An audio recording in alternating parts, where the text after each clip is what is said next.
Hello everyone, I am Vansika and we will start by importing essential libraries. NumPy and Pandas are used for numerical and tabular data operation. Matplot and Seaborn help us visualize the data through plot and charts. We suppress unnecessary warnings to keep our output clean.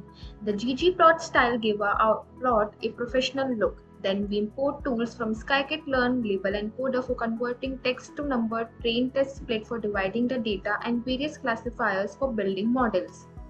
Finally, we import the models we are using in this project for comparison and final decision. We used linear SVC instead of simple SVC for time saving since SVC is big WOF and square complexity which works slow with large datasets like ours. So the second step is we load our dataset using Pandas. This file contains online financial transaction that we will use to predict the fraud. Now we will drop the column is flagged fraud because it either false or not useful for modeling. This heat map shows the correlation between numerical feature in the dataset. It helps us understand which variables are related to each other. This bar chart shows distribution of different transaction types like payment, transfer, cash out, debit, and cash. Here's a box plot of transaction amount. It helps us spot outliers, those unusually high transactions that could be fraud. This chart shows how imbalanced the dataset is. Fraudulent transactions are very few compared to non-fraudulent ones. Transaction amounts can be highly skewed. We applied a log transformation to reduce skewness and stabilize the data. Since machine learning models can't work with text, we encode the type column into number using the label encoder. To make our target labels more readable for visualization, we convert 0 as is not fraud and 1 to is fraud.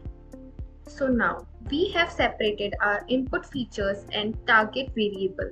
We drop ID related columns since they don't help in predicting the fraud. Now we split our dataset into training and testing. 80% of data will be used to train the model and 20% will be used to evaluate it. Now that our dataset is ready, we step into the heart of the project, building models to detect online payment fraud. We begin with the random forest classifier, a model that constructs multiple decision trees and aggregates their outputs. This approach helps reduce overfitting and increases overall accuracy. By combining the outputs of multiple trees trained on different parts of the data, the random forest offers a robust solution to classification problems. Next, we try a decision tree classifier, the foundation of random forests. While it's straightforward and interpretable, it tends to overfit, especially on imbalanced data. It helps us benchmark simpler tree-based methods against more advanced ones.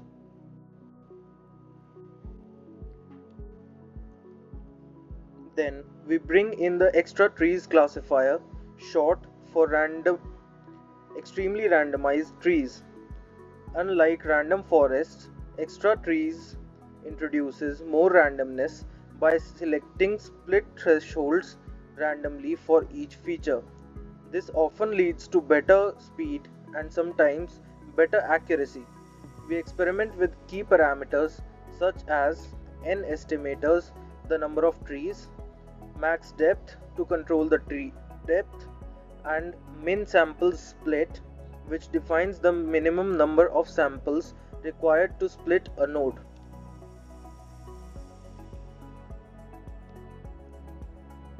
After that, we evaluate a support vector classifier.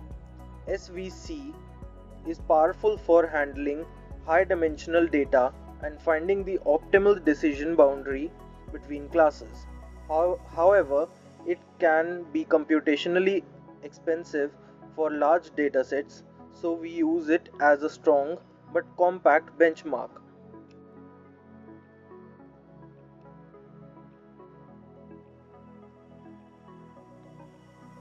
Finally, we use XGBoost a gradient boosting algorithm known for its speed and performance.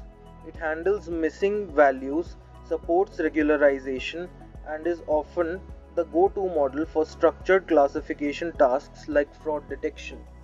XGBoost is particularly well suited for imbalanced datasets due to its scale pause weight parameter and built in handling of minority classes. Each model is evaluated using metrics like precision, recall, F1 score, and accuracy.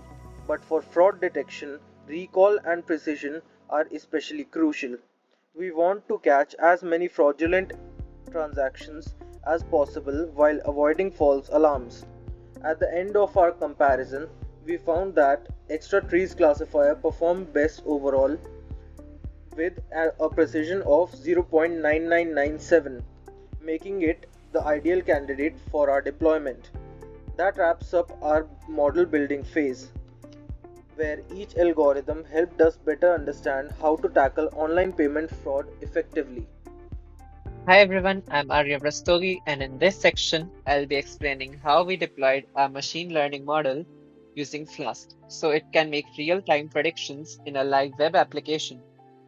Let's dive into how we connected our backend logic with the trained model, payments.pkl in our case. So everything starts here with the app.py file. This is where we create our Flask app instance and more importantly, load our payments.pkl trained model using Pickle. This file is loaded into the memory already, so it's ready to make predictions anytime a transaction request comes in. Next, we define our routes. We define 4 different routes: home, predict, about, and the submit page, like where the prediction comes after we give the input in the predict page. The first 3 display different HTML templates, but the slash pred is where the prediction actually happens. That's the backend endpoint that receives the data and runs it through the model. So here is the preview of the HTML files we have used to build a Flask app.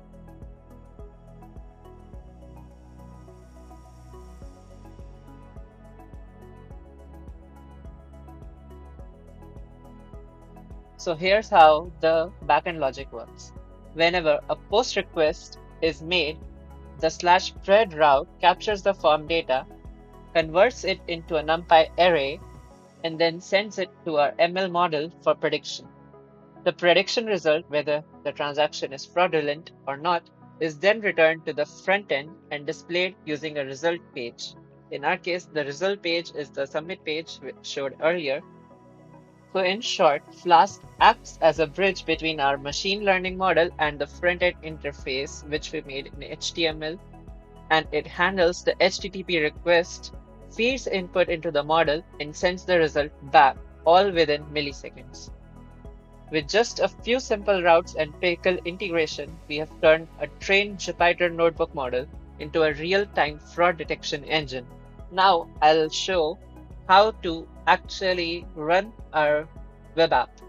So to run our web app, we have activated the virtual environment in our Python. So what we'll do is we'll change directory to Flask. As you can see here, the app is under Flask folder. So we change to Flask, and to run the app, we do python.exe app.py. And when I press enter, now the web page opens on the URL 127.0.0.1 on the port 5000. So on this page, you can start detecting or learn more about our project. Now Divyansh will explain how this web app works. Thank you. Hello viewer, I am Divyansh Sharma and I'll be demonstrating how our web application work. This is the homepage of our project, AI powered fraud detection for online payments. Using advanced machine learning models, our system detects and prevents fraudulent transactions in real time. We have two options here: start detection and learn more. Clicking on learn more gives us insights into the system and its development. The objective is to detect fraud in online transactions by analyzing user behavior and transaction parameters in real time. Coming under machine learning algorithms, we compared several machine learning models like decision tree, random forest, extra trees, linear SBC, and XGBoost. After thorough evaluation, we selected the extra tree classifier for its superior accuracy and balanced performance. So here's the snapshot of the performance. Our model gives an accuracy of 99.97%, precision of 99%, recall of 89%, and an F1 score of 94%. Coming under the workflow, the fraud detection workflow includes data preprocessing, model selection, training, and live deployment with feedback integration. Our team consists of 4 members. I am Divyansh, working on the web demo implementation. Now let's try out the detection system in action. We are now on the fraud detection interface where users can enter transaction details. Let's input a transaction. Step refers to the time index of the transaction. Let us give a value of 1500. There are 5 types over here: cash in, cash out, debit, payment, or transfer. So let us select the transfer. Amount, let us give 12,000. Origin old balance 15,000. Origin new balance 3,000. Destination old balance 5,000, and destination new balance is 17,000. Now, when we click on the analyze transaction, our data is submitted and our trained models process the data and classifies the transaction. Let us show you. See, in this case, the model has flashed the transaction as is fraud, showing the real-time prediction capability. Now let us take another example. We'll click on analyze another. So here I'll give another data like step as 1500, same only, type as transfer, or type as payment, something another. Amount as 5,000, and origin old balance 0 only, new balance also 0 for an example. Destination old balance 2,000, destination new balance 7,000. Okay. Now when we click on analyze transaction, the model will show another report. Let's see.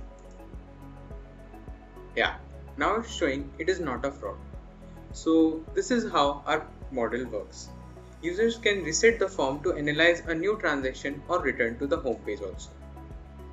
That concludes the demo of our fraud detection website.